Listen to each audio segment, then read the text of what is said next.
Shalom, shalom, shalom, peuple de Dieu. Moi, c'est la servante de Dieu, Fifi Massia. Donc, je viens au travers de cette vidéo pour vous faire part d'une révélation que j'avais reçue de la part du Seigneur. Cette révélation date de 11 novembre 2016. C'est une révélation que le Seigneur m'avait donnée le matin du 11 novembre 2016. Et à l'époque, je l'avais partagée avec nos bien-aimés avec qui on était ensemble. Mais depuis un certain temps, le Seigneur me met à cœur de partager ces messages dans le média, de le partager avec le plus grand nombre. Voilà la raison pour laquelle je viens faire ces vidéos, pour vous faire part de cette révélation. Et cette révélation concerne la persécution à venir qui doit arriver dans l'Église. Avant de détailler tout ce que j'avais vu, j'aimerais qu'on puisse lire un verset de la Bible, qu'on puisse un peu lire la parole de Dieu dans le livre de Jean, Jean chapitre 16, versets 1 à 4. La Bible nous dit ceci: « Je vous ai dit ces choses afin qu'elles ne soient pas pour vous une occasion de chute. Ils vous excluront des synagogues, et même l'heure vient où quiconque vous fera mourir croira rendre un culte à Dieu. Et ils agiront ainsi parce qu'ils n'ont connu ni le Père ni moi. Je vous dis ces choses afin que lorsque l'heure sera venue, vous vous souveniez que je vous les ai dites. Je ne vous en ai pas parlé dès le commencement parce que j'étais avec vous. » Ça, c'est la parole du Seigneur. C'est le Seigneur Jésus qui avertit ses disciples à propos de la persécution qui devait survenir après qu'il soit enlevé du milieu d'eux. Pendant tout le temps qu'il était avec eux, il s'entretenait avec eux. Mais avant son départ, avant qu'il soit arrêté pour être tué, pour mourir et ressusciter, Jésus avertissait ses disciples. Ça se trouve dans Jean 16, versets 1 à 4. Et ici aussi, c'est un avertissement du Seigneur. Donc, je disais, ce matin-là du 11 novembre 2016, je m'étais déjà réveillée, mais j'étais encore couchée sur mon lit. Et il y avait mes enfants qui se préparaient pour aller à l'école. Je les entendais parler. Mais à un moment, je ne pouvais plus les entendre parler. J'étais dans une vision. Le Seigneur m'avait emmené dans une vision. Et dans cette vision, je voyais beaucoup de mouvements des enfants. Il y avait des mouvements des enfants. Et quand j'essayais d'observer, mais c'est quoi ces mouvements des enfants? J'ai remarqué que ce n'étaient plus les enfants qui allaient à l'école, mais c'était des chrétiens. Il y avait un grand mouvement de chrétiens. En fait, les chrétiens allaient d'un lieu à l'autre, d'une église à l'autre. Ils changeaient des églises. Pourquoi? Parce qu'ils étaient à la recherche des solutions à leurs problèmes. Il y avait comme une distraction dans le monde. Les gens étaient préoccupés à trouver des solutions à leurs problèmes. Et ils changeaient des églises comme ça. Et pendant que j'observais ces mouvements-là, je voyais les gens partir chercher les églises où il y avait des solutions à leurs problèmes. Directement, j'ai remarqué qu'il y avait maintenant une armée qui est venue dans le monde. Et cette armée était puissante. Cette armée contrôlait le monde. Nous pouvons comparer cette armée comme à l'époque d'Hitler, l'armée qui était forte, qui contrôlait le monde. Cette armée était comme ça, donc ça avait le pouvoir sur le monde. Et cette armée a commencé à persécuter les chrétiens. On commençait à persécuter les chrétiens. Mais ce n'était pas n'importe quel chrétien, c'était des vrais chrétiens qu'on commençait à persécuter. Et on commençait à fuir. Il y avait l'insécurité parce qu'on attrapait les chrétiens, on les jetait en prison. Et quand on les amenait en prison, c'était pour les tuer. Mais ce n'était pas que tu viens, on te tue, non. Parce que le but, c'était de pousser les chrétiens à renier Christ, à renier leur foi en Jésus-Christ. Et pour cela, quand on attrapait les chrétiens, on les tortuait, on les persécutait, on les faisait souffrir. Pour arriver, s'il était possible, à rejeter Christ. Et suite à cette insécurité, on commençait à se cacher. Je me souviens dans ma vision, je suis allée me cacher dans un établissement. C'était comme un institut comme ça, où je fréquentais. C'était des gens avec qui je me connaissais. Et ces gens m'ont dit non. Je suis allée me cacher sous le banc parce que l'armée était à côté. Ils faisaient des tours. Et ces gens sont venus me dire non, Fifi, tu dois quitter notre établissement. Pourtant, on était très bien avec eux.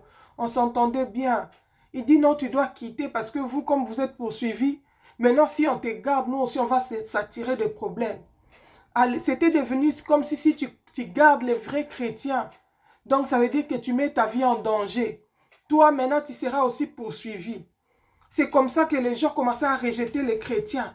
Même les gens avec qui on était bien, on parlait bien, ils commençaient à rejeter les vrais chrétiens. Ils les poussaient à quitter leur maison. Et suite à cette persécution-là, pour les enfants de Dieu, c'était comme un signal. C'était comme une alerte. Quand on voyait la persécution, on se rendrait compte que Jésus-Christ est à la porte. On se disait, ah, donc comme cette persécution est arrivée comme ça veut dire que Jésus va bientôt revenir. Et maintenant, les chrétiens commençaient à se repentir publiquement. Les gens commençaient à confesser leurs péchés publiquement. Pourquoi? Parce que la persécution nous avertissait que Jésus va bientôt venir. Et quand les gens commençaient à se repentir, je me souviens dans ma vision, je voyais une femme qui était là. Elle a commencé à se repentir. Elle disait, moi, Seigneur, pardonne-moi parce que je m'ai vengé contre mon mari. Parce que son mari était dur envers elle. Et elle avait l'habitude de se venger. Et quand une personne confessait ses péchés, tout le monde faisait l'examen de soi-même. Tout le monde réfléchissait sur soi-même par rapport au péché qui venait d'être mentionné. Est-ce que ces mêmes péchés-là ne se retrouvent pas dans ma vie? Que je puisse me repentir vite fait pour que si Jésus arrive, je ne manque pas l'enlèvement.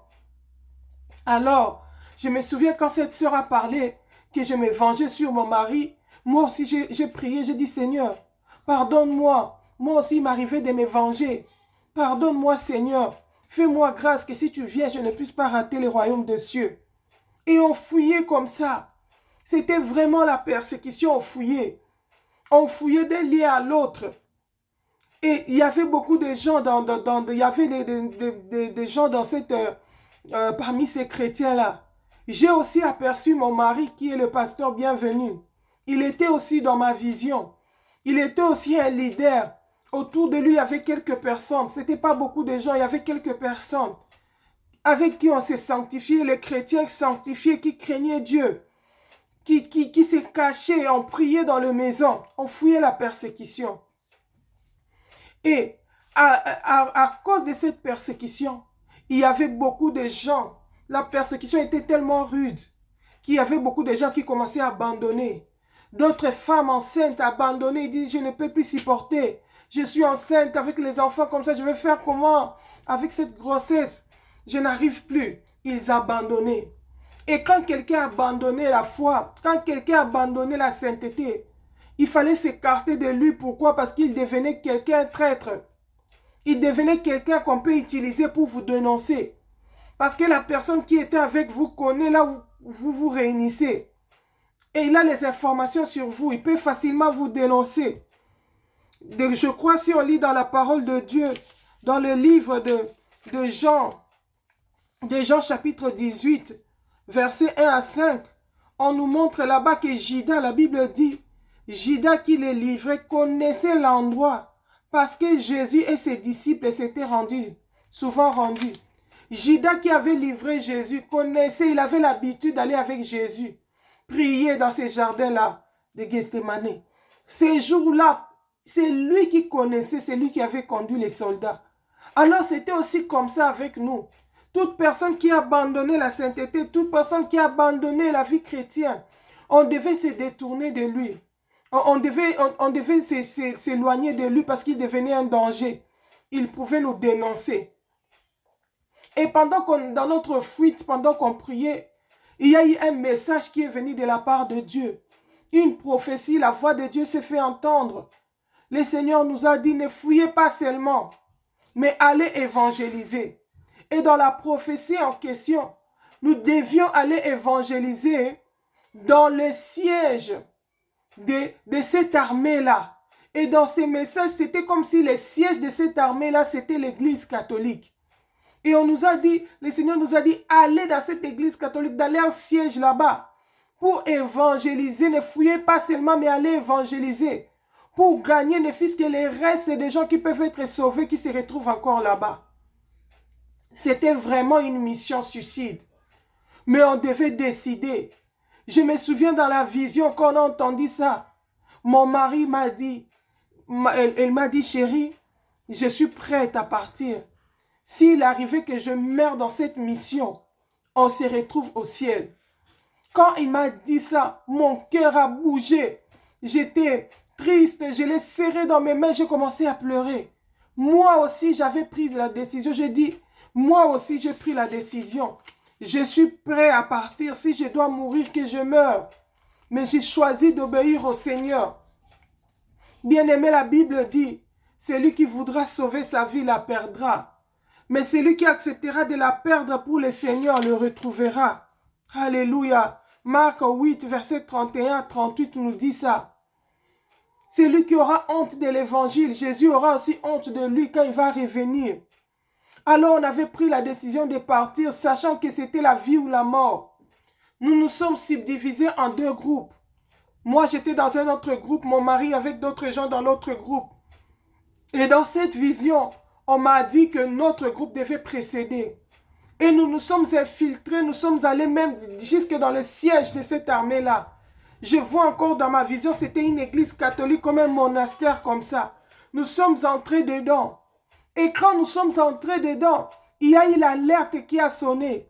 Ces gens-là, cette armée-là a compris que nous sommes entrés dans leur siège. Ils étaient tellement en colère, ils voulaient nous tuer. Ils ont commencé à nous poursuivre. Je me souviens encore que on fouillait de toutes nos forces. Il y avait le groupe de pasteurs bienvenus qui venaient avec l'autre groupe qui était derrière nous. On leur faisait s'ils ne venaient pas, on est en train de nous poursuivre, on nous a repérés. Et ils ont commencé à fuir. Nous aussi, on fouillait pour les rattraper. Et pendant qu'on fouillait, j'aperçois les premiers groupes partis se cacher, se réfugier dans une maison. Et j'ai vu l'armée, cette armée-là qui régnait à l'époque. Il est venu entourer, encercler la maison dans laquelle ils étaient. Ce que j'avais remarqué dans les engins de cette armée-là, c'était écrit 1. Comme le signe de l'Union des Nations Unies, 1. Et c'était des engins blancs, c'était écrit 1. Ils avaient encerclé la maison. Ils avaient des armes. Et ces armes, ils commençaient à tirer sur eux et ils étaient dans la maison. Les armes faisaient sortir des lasers, ce n'était pas des balles normales. Moi, je me suis retrouvé et mon groupe dans l'embuscade. Et ils sont devant, nous au milieu, et on est en train de nous poursuivre derrière. Et pendant ce moment-là, pendant que je fouillais, j'ai aperçu un pasteur que je connaissais. Un pasteur que je connaissais. Lui, il avait changé de clan. Il avait basculé de clan à cause de la persécution. Et pendant que je fouillais, il appelait mon nom. Je l'entendais m'appeler, mais je ne pouvais pas regarder. Parce que si je regarde, il allait me dénoncer. Je fouillais parce qu'il fallait s'écarter de toute personne qui changeait de camp. Et dans cette embuscade, je ne savais plus que faire. J'ai dit, Seigneur, qu'est-ce que je vais faire?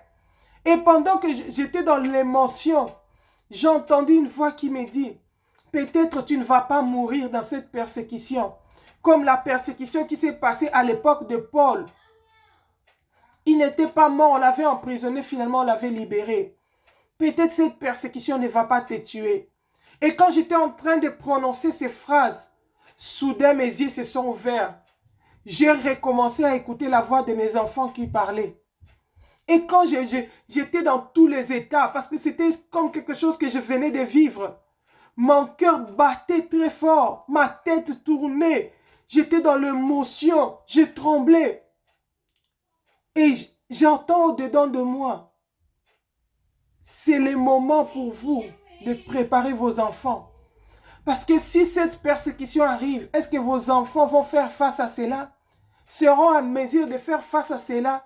C'est pourquoi il ne faut pas perdre le temps. C'est le moment pour vous d'inculquer la parole de Dieu à vos enfants. Et après, je suis revenu à moi.